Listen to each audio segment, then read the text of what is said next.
chartered accountant and philanthropist based in Jersey. And she joins me now to discuss the recent acknowledgement in the corporate sector and how she's breaking down barriers to get more recognition for women in business. Courtney, it's so lovely to have you on our show this Friday afternoon. Welcome. Thank you. Thank you for having me, Varshan. Really honored to be here. You were recently named Risk Manager of the Year by the Institute of Risk Management SA, so congrats on that firstly. But tell us, how important is it for organizations to create and embrace healthy risk cultures without threat and intimidation? I think it is absolutely important. Risk management is a core function for any organization.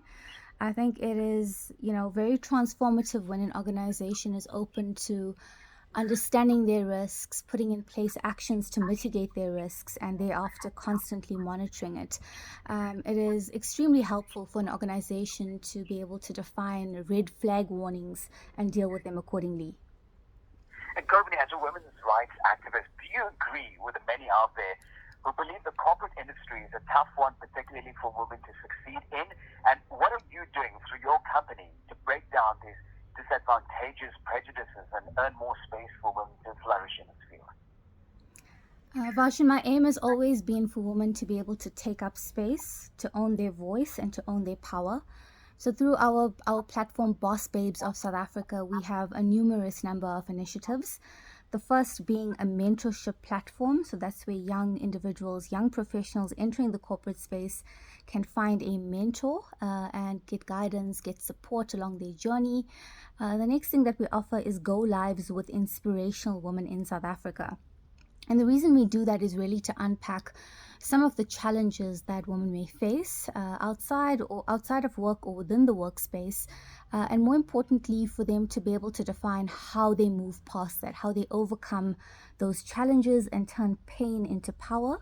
And the third thing that we have launched recently is also brand building masterclasses for individuals to be able to build their brand on LinkedIn, on Instagram, whatever platform suits them, and for them to be able to leverage the power of brand building for their own good.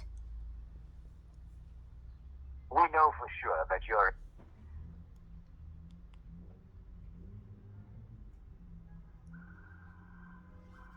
trying to change their results without changing their thinking.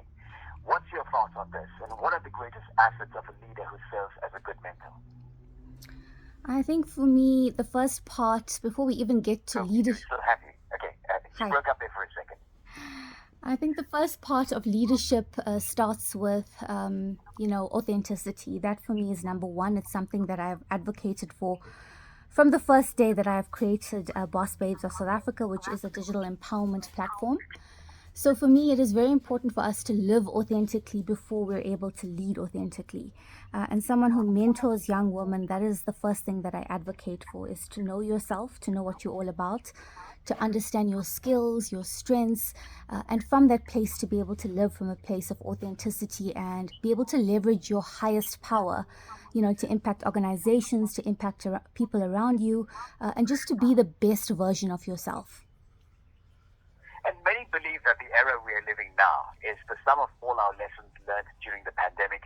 Considering that this was also the time that you started your own company, Boss Babes, and knowing that you like problem solving as opposed to manifesting problems, how has the pandemic impacted your business? Has it been all negative, or were there positives? Varshan, I started this business in 2020, a platform for women empowerment. And like you say, it was in the midst of COVID because we had just gone into lockdown 5. And I thought to myself, how are we able to, utilize this very negative space that people are in to create something positive out of it? I think ever since COVID, the digital world has simply skyrocketed. The stats are absolutely amazing in terms of the number of hours that people are spending online and especially on social media.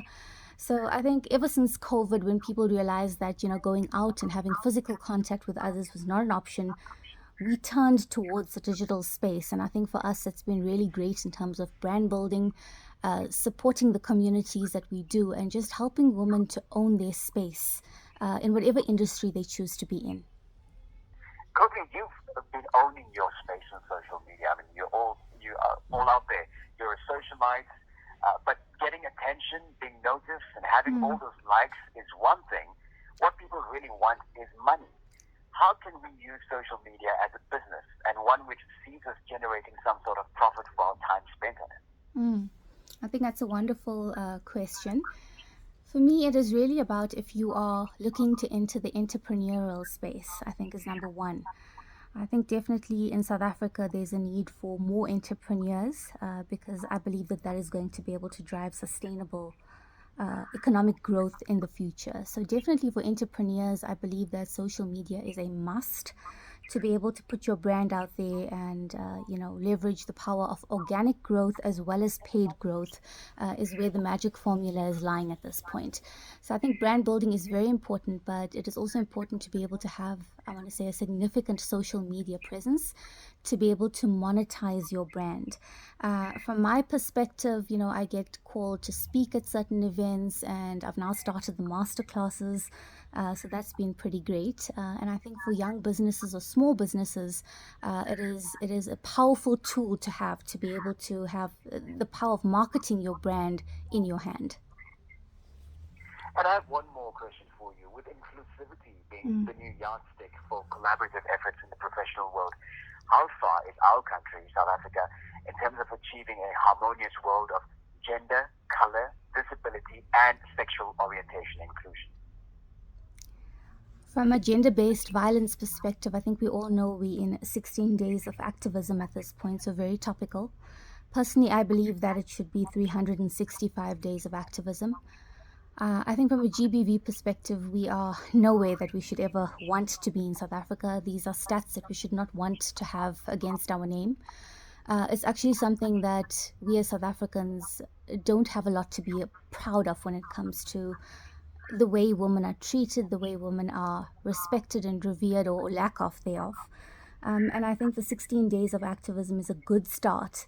But beyond that, we need everyone to come to the party to be able to drive those statistics down and to be able to create safe, psychologically safe spaces for women to exist in, both outside of work and within the workspace. I love that. Probably, I think this was our first chat on air, and it was such an empowering one also. So thank you for sharing some of your secrets of success and, of course, your business tools with us this afternoon on Lotus FM. Really appreciate your time. Thank you so much. Everybody needs an island.